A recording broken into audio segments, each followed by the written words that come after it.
Volker, who's former ambassador to NATO. Sir, it seems like despite all this negotiating that's going on, despite all the diplomacy, Trump talking to both sides, officials traveling everywhere, it never gets any better. Right. The basics of this haven't changed from 2 years ago, 3 years ago, or since President Trump was elected. The basics are that Vladimir Putin has deliberately decided to attack Ukraine in order to eliminate Ukraine as an independent state and as a sovereign, independent people. He wants to take it over and make it part of the Russian Empire. We have not done enough to show Putin that he will never succeed, and the costs of doing that are going to be too high for Russia. Russia will come apart if he pursues that vision. We have not made that clear.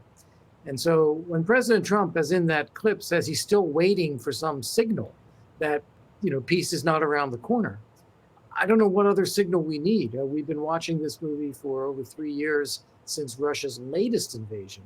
Of course, they invaded the first time in 2014, and they invaded Georgia before that in 2008. So yesterday, the president said in a post on Truth Social, essentially, that Vladimir Putin was threatening to retaliate against Ukraine. He reiterated that earlier in the Oval Office. Take a listen. They went deep into Russia, and he actually told me, I made it very clear. He said, we have no choice but to attack based on that, and it's probably not going to be pretty. I don't like it. I said, don't do it. You shouldn't do it. You should stop it. But again, there's a lot of hatred. Why do you think the president is taking such pains to now say that twice?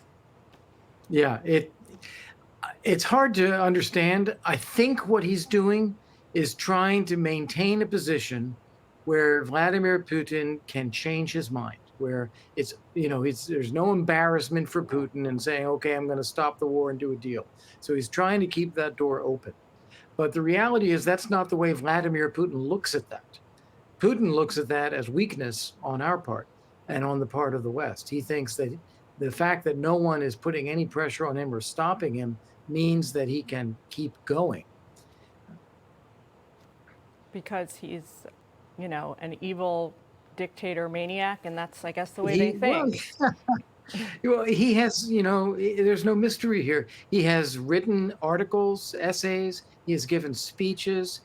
He has his lackeys, former so-called President Medvedev, who's now the deputy chair of the National Security Council, going out on social media. And they're all making it very clear that Putin does not believe Ukraine is a separate country or a separate people. He thinks they're confused Russians. He believes that Russia has a right to take them over. They make these demands in what are supposed to be peace negotiations, but they are really outlandish demands about a complete surrender of Ukraine, which they're not going to do. And not only that, but demanding that the West relinquish any role that it has in supporting Ukrainian people, Ukraine's independence, Ukraine's economy, Ukraine's military, and so forth. So Putin is just bent on this quest to reestablish the Russian Empire. When you read no one's what he has written, that, as you said, Mr. Ambassador. No, we got to leave it there, yes. but we'd love to have you back. Keep the conversation going. Thank you for taking time with us. Thank you.